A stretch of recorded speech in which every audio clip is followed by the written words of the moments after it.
నమస్కారం ఈటీవీ 360కు స్వాగతం. ముందుగా ప్రధానాంశాలు. సాయం చేయకపోగా ప్రభుత్వంపై దుష్ప్రచారం చేస్తారా?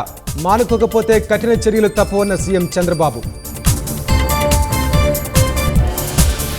రేపటి నుంచి వరద ప్రభావిత ప్రాంతాల్లో నష్టం గణన.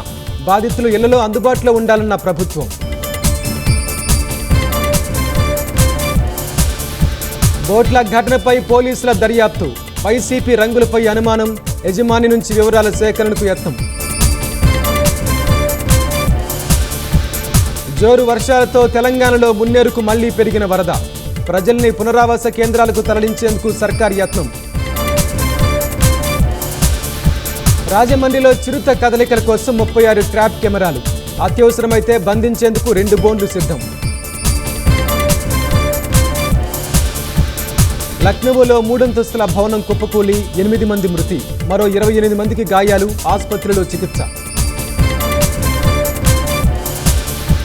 వివాదాస్పద ఐఏఎస్ అధికారిని పూజా కేట్కర్ పై కేంద్రం చర్యలు.